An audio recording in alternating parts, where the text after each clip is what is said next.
Et salut tout le monde, on se retrouve aujourd'hui avec une nouvelle vidéo et aujourd'hui après la victoire de la France hier, j'avais envie de revenir un peu sur les deux derniers matchs, sur le match face à la Belgique, sur la finale face à l'Espagne. Donc voilà, on va faire une vidéo un peu débrief de cette semaine en équipe de France. Comme d'habitude, si cette vidéo vous plaît, si mon contenu vous plaît, vous pouvez laisser un pouce bleu, vous abonner et quant à moi je vous retrouve juste après le générique.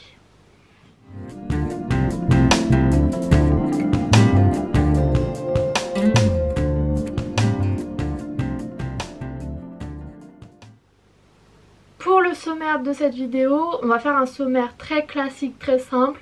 Dans une première partie, je reviendrai sur le match face à la Belgique. Je reviendrai très vite, je ne vais pas forcément analyser en profondeur, mais voilà, j'avais envie de revenir sur ce match-là parce que ça a été un match important. Et ensuite je reviendrai bien sûr sur la finale, c'est la plus grosse partie que je vais faire, c'est la finale face à l'Espagne parce qu'il y a aussi plein de choses à dire et c'est l'actualité vraiment bouillante de l'équipe de France. Donc voilà, tout de suite on va commencer avec le match face à la Belgique. Le match face à la Belgique, le moins qu'on puisse dire, c'est que ça avait très mal commencé. C'est vrai que lors de la première mi-temps, il n'y a pas grand chose à retenir. On jouait pas forcément très mal, mais on ne jouait pas. Pour moi, ça va résumer un peu cette première mi-temps face à la Belgique. Pour moi, on n'a pas joué. On a essayé de faire quelques passes, on a essayé de faire quelques mouvements, mais sinon, globalement, il n'y avait pas grand-chose. On avait beaucoup de mal à se créer des occasions, on avait beaucoup de mal à se créer des passes, on ne jouait pas. Pour moi la première mi-temps on ne jouait pas du tout. Je pense qu'on est encore en rodage sur le nouveau système de jeu qu'on a mis en place, donc à des moments ça se ressent beaucoup plus que d'autres. Donc voilà, en première mi-temps on n'a pas joué, pour moi on n'a pas joué et ça s'est conclu par le fait que la Belgique a réussi à marquer 2 buts et donc voilà, pour la première mi-temps il n'y a pas grand chose à dire. Le plus de choses que j'ai à dire c'est sur la deuxième mi-temps et sur la façon dont l'équipe de France a su répondre, parce que je pense que la deuxième mi-temps peut être la base de très belles choses en équipe de France, parce que la manière dont les joueurs ont réagi, la manière dont on a mieux joué en deuxième mi-temps, c'est très important pour moi. J'ai l'impression que ça fait un peu comme le match face à l'Argentine à la Coupe du Monde 2018. On a très bien réagi et il y avait quelque chose en plus dans cette équipe. Il y avait, je ne saurais pas trop l'expliquer, mais une hargne différente, une envie de gagner différente, et c'est cela qui a fait basculer le match. On a réussi tout de suite à mieux jouer, à avoir plus de mouvements vers l'avant, à avoir plus de passes entre les joueurs. Donc voilà, pour moi ce match et cette deuxième mi-temps ça peut être la base de très belles choses dans le futur pour l'équipe de France.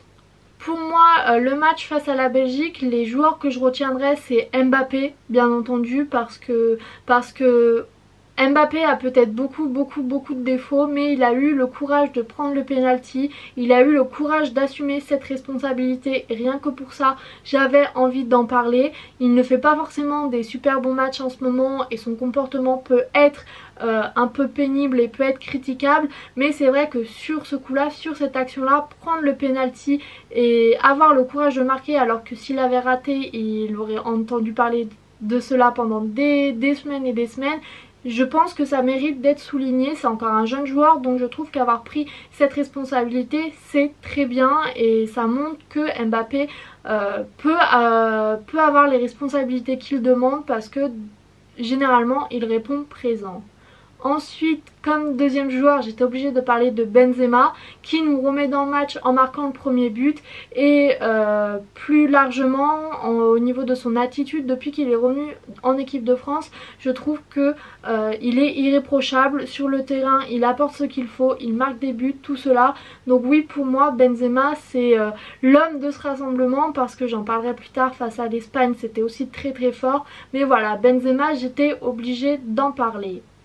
Ensuite, Théo Hernandez, je voulais l'évoquer parce que c'est vrai que Théo Hernandez, je l'ai beaucoup attendu en équipe de France et il répond présent, que ce soit face à la Belgique ou face à l'Espagne, il a très bien répondu présent. Face à la Belgique, il a fait un très beau match, donc oui, j'avais envie de parler de lui. Il a marqué le troisième but, le but de la victoire, c'était son premier but pour sa première titularisation, donc très contente pour lui et très contente de l'avoir dans cette équipe équipe parce que maintenant je pense que sa place est à peu près garantie. Et enfin, j'avais envie d'évoquer un autre joueur, un dernier joueur, c'est Hugo Lloris qui est souvent critiqué mais qui, on le voit, répond encore bien présent en équipe de France en termes d'arrêt. Oui, le jeu au pied ça n'a jamais été son point fort donc on peut le critiquer là-dessus. Mais face à la Belgique, il a fait les arrêts qu'il fallait au bon moment pour nous garder dans le match et pour nous permettre de gagner. Donc ça méritait de le souligner.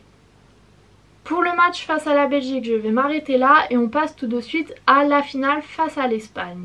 Et pendant la première mi-temps, au début, on a commencé sur à peu près les mêmes bases que la deuxième mi-temps face à la Belgique, mais c'est vrai que très vite on est retombé dans les travers de la première mi-temps. Donc c'était une équipe de France très dominée qui n'arrivait pas à garder la balle. C'est vrai que quand on la récupérait, généralement on la perdait dans les secondes, dans les minutes qui venaient. Donc c'était très compliqué de créer du jeu, d'aller de l'avant, de créer des occasions de but. C'est vrai que pour cette première mi-temps, des deux côtés, il n'y avait pas eu beaucoup d'occasions. Mais du côté de la France, c'était vraiment flagrant. Le jeu, il n'y a rien eu en première mi-temps. On regardait des Espagnols se faire des passes. Nous, dès qu'on l'avait, on avait tendance à très vite reculer. Donc oui, au début, en première mi-temps, il n'y a vraiment rien eu. On a eu beaucoup de chance, je pense que l'Espagne n'ait pas réussi à concrétiser ses occasions et ait eu beaucoup de déchets devant le but parce que sinon ça aurait pu être une mi-temps qui fait très mal. Le point positif de cette première mi-temps, c'est peut-être qu'on a réussi à tenir donc défensivement et qu'on a réussi aussi à faire un bon pressing, un pressing qui a été efficace vu que l'Espagne n'a pas réussi à mettre en danger la cage d'Hugo Lloris. C'est vrai qu'en première mi-temps, ils se sont approchés mais en termes de tir ou de tir cadré, il n'y en a pas eu beaucoup, voire pas du tout. Donc c'est vrai que c'est peut-être le seul point positif que je retiendrai de cette première mi-temps, c'est le pressing qui a été appliqué à la lettre et très sérieusement. Mais sinon, il n'y a pas grand chose d'autre à dire sur cette première mi-temps parce qu'il n'y a vrai pratiquement rien. Par contre, pour la deuxième mi-temps, c'est vrai qu'il y a eu un petit peu de mieux. Au début, c'était pas flagrant, c'était pas non plus l'époque de la Coupe du Monde 2018, mais c'est vrai qu'il y avait un peu plus de mouvement, un peu plus de vitesse. Le problème avec l'équipe de France, c'est que même si ça allait mieux, un petit peu mieux en deuxième mi-temps, il a fallu attendre le premier but pour vraiment qu'on voie les capacités et les compétences de l'équipe de France, parce que c'est vrai que dès qu'on a encaissé le premier but, après ensuite ça allait très vite, ça allait très vite de l'avant. D'ailleurs on a réussi à égaliser à la 66e, soit 2 minutes après l'ouverture du score par l'Espagne. Donc ça montre que on sait jouer, on sait créer du mouvement, on sait aller de l'avant, on sait toucher Benzema, Mbappé, on sait faire tout ça. Après le but, la contre-attaque a été très rapide.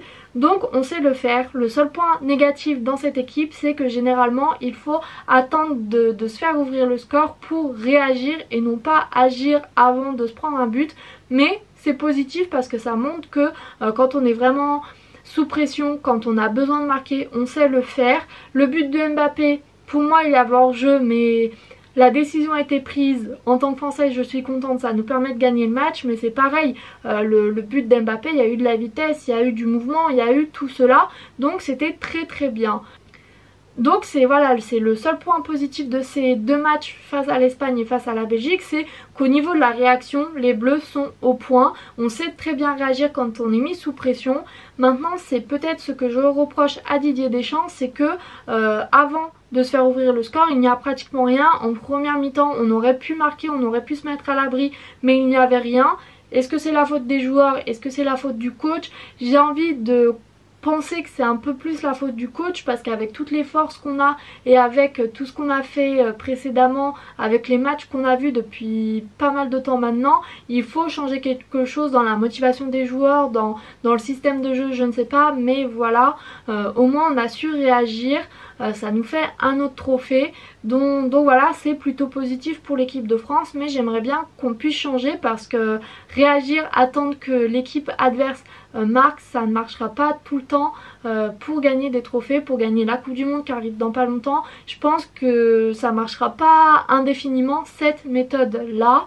Quand on voit les statistiques, donc oui, la possession elle était complètement à l'Espagne, mais un chiffre aussi qui a retenu mon attention, c'est en termes des passes réalisées. On a pratiquement moitié moins de passes réalisées que l'Espagne, et pour moi ça montre bien que en termes de possession du ballon, en termes de circulation du ballon, en termes de quand on doit garder le ballon, on n'a pas su faire, et c'est un des gros points négatifs de cette équipe. Après oui, comme je l'ai dit, on a gagné, Hugo Lloris a pu soulever un nouveau trophée et ça fait plaisir. En tant que Française, je pense que je resterai longtemps là-dessus, mais quand on regarde dans le jeu, c'est vrai que il n'y a pas grand chose de positif à ressortir, si ce n'est qu'on sait très bien réagir. En termes de joueurs qui feraient partie de mes tops pour ce match là, comme face à la Belgique, j'aurais tendance à dire Mbappé et Benzema parce que c'est eux qui marquent, même s'ils étaient un peu invisibles en première mi-temps, c'est eux qui au final nous donnent la victoire. Paul Pogba aussi a fait un très bon match, on a vu que pour moi c'est un des plus gros leaders de cette équipe qui pourrait reprendre le brassard de capitaine quand Hugo Lloris ne sera plus là. Théo Hernandez aussi a fait un très bon match et je pense que sa place est quasiment assurée. En tout cas, c'est un joueur que je veux voir par la suite. Et Hugo Lloris, c'est celui qui nous permet de garder ce score-là. Donc oui, voilà, pour mes tops, ces 5 joueurs sont les 5 joueurs vraiment indispensables pour moi en ce moment en équipe de France. Voilà pour cette vidéo, j'ai fait à peu près le tour de tout ce que j'avais à dire.